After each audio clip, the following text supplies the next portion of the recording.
Hey guys, I've really hesitated to share this video. I've had it made for a while. I just don't know how well it's going to do with the YouTube algorithm because it's so narrowly focused on, it's only for investors that are very serious about being a great investor. If you do like this type of nuts and bolts type of video where I really get into the details on how to do specific areas of real estate, give it a vote by clicking that like button and I'll know that people like this type of content. But this is the first video I'm doing on a series of videos on appraisals and how to value properties, and it is the #1 skill, first thing, and one of the most important things you need to know as a real estate investor.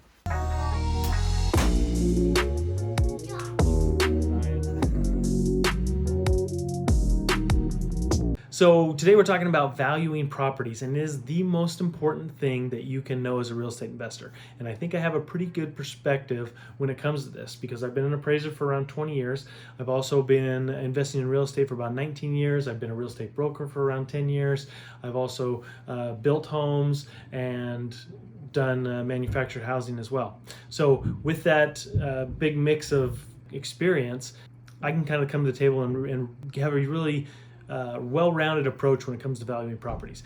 So I want to distill down all this knowledge and experience that I have into a skill that will only take you about 3 to 15 minutes to do, that will help you value properties effective and accurately and better than 90% of the other investors out there. Whether you're buying a property for yourself to invest in, or you're selling a house and your appraisal came in low and you want to challenge that appraisal, if you know what you're doing, more often than not, you can get that appraisal number changed if there's errors in the report.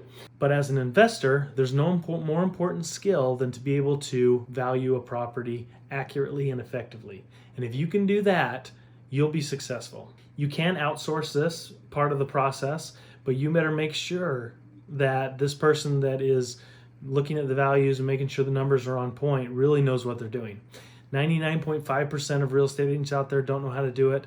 Most appraisers know how to do it, but most investors are just guessing. If you are a real estate agent and you're watching this video, you'll be better than 99.5% of real estate agents out there at this particular thing.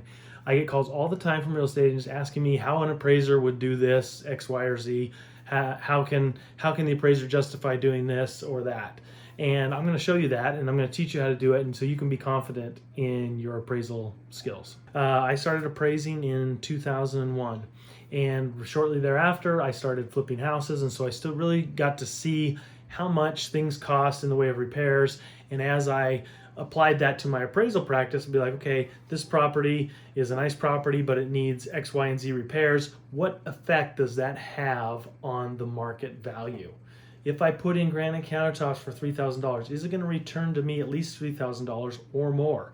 Is this worth it? And I appraised for Fannie Mae for several years during the crash, and they wanted two numbers from us. They wanted the as-is number. They also wanted the after-repaired number. And what that means is, if we fix this property up, how much is it going to cost us to fix it up? And then what will it sell for at that point? And between those two numbers, they would make a judgment call on, do we just sell it as is or do we fix it up? And most investors just guess at this. They don't really know what things are worth. They think, oh, we think granite countertops would be nice, but you can really drill down and find out exactly what a pool's worth, what a second car garage is worth, what a 2-story versus a 1-story house is worth. And if you know these things, you don't have to guess. You can be accurate, and you can never lose when it comes to investing. And then later on, I got my real estate license, and I had another breakthrough. Let me explain. Appraisers look to the past. They look for sold comparable properties, what has happened. They're trying to look for proof of what this home may sell for in the future. Real estate agents, they're looking to the future. They're looking at active properties, pending properties. What can they sell this for possibly? They give little to no thought of what it will appraise for oftentimes. But as I got my real estate license and I started to get into these deals and I started to get that mentality of, oh, what can I sell it for? What's the listing price? The merge of my worlds kind of came crashing together, where the appraisal world looking in the past and the real estate agent part of me looking to the future. I realized there is a synergy and there is validity to both points. But as an appraiser for around 10 years, I really didn't get that. And so I feel like I've become a better appraiser because now I understand both sides of the coin, and the rehab side, being an investor as well and building homes as well. It all comes together to make for a well-rounded appraisal. And oftentimes there's a big disconnect between appraisers and realtors, and there's always fighting. There's always, oh, the appraiser doesn't know what he's doing. How could the appraiser even think that? and they have to go back to the homeowner and explain to them why their appraisal came in low, and they really don't know, so they're just kind of making up excuses, blaming the appraiser for X, Y, and Z. But there is particular reasons why appraisers do what they do, and a lot of it is based on what the bank tells them to do. If you're going to buy something with your own money, there's no appraisal needed.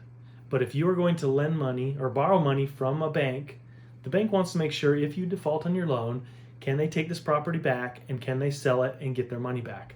So they're in the risk game. They're going to say, hey, what is the risk to us if we do this? If the value is good, then we're okay to lend to you because you've got a good credit score. So the bank sets the rules. They say, we want comps within 6 months. We want comps within a mile. We want comps that are very similar to the subject. And so agents don't get a lot of that understanding, and even when they do, they don't understand that we're comparing apples to apples. And a lot of times agents are comparing apples to oranges, and that's really what the appraisal process comes down to in the end, is comparing apples to apples.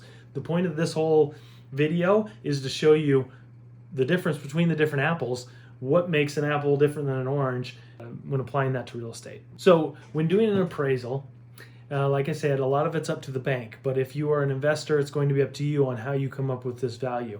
But if your end goal is to rent out the property, you're going to want to take the bank's considerations into mind, because down the road, these will come into play. And I see a lot of investors going out and they buy their first property and they're very excited, they're doing their thing, and it's not until the very end of the process that they realize that they made a mistake. They overvalued the property or they underestimated the repairs, and it can really cause a lot of problems. So that's why I want you guys to be really confident in your appraisal techniques and your valuation skills, so you can go into these properties and be able to flip them or hold them or whatever your strategy is, but do it confidently and know that you're not going to lose money. And it doesn't really matter what something's worth until the point when you're ready to sell it or refinance it.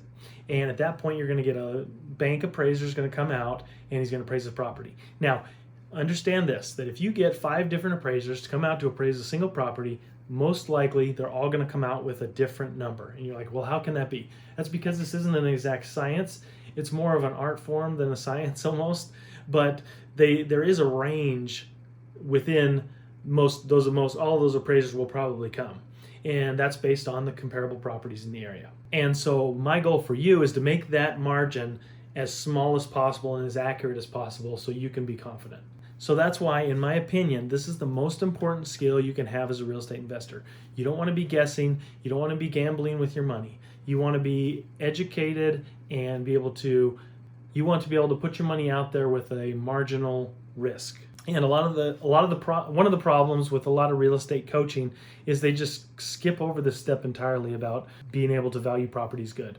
They do talk a lot about knowing your numbers, but really focusing on appraisals and how you can really be confident in that number is what I'm trying to focus on in this video. So there's a lot of things that appraisers know that as an investor you don't need to know. There's a big 165-page book that changes every year it's called the USPAP, Uniform Standards of Professional Appraisal Practice.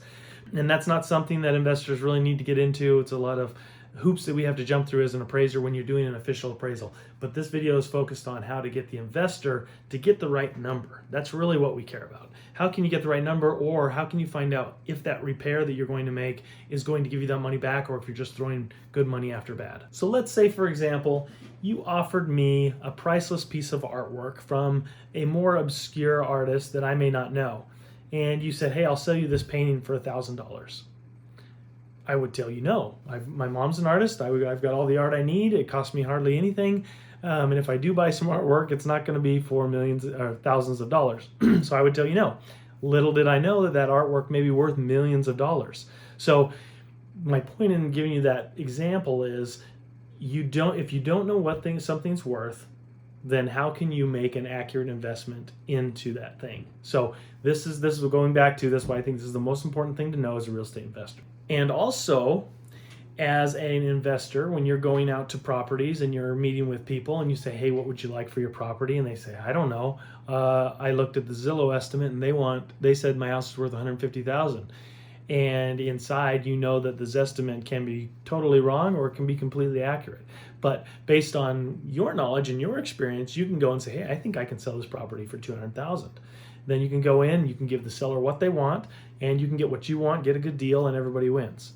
And so just today, as I was preparing this video, My partner called me and said, hey, let's list this property. We had decided to list it at, I forget what the price was, let's say 180.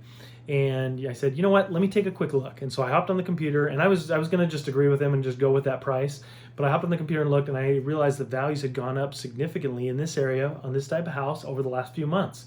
And I said, you know what, we really can get another $10,000 out of this property.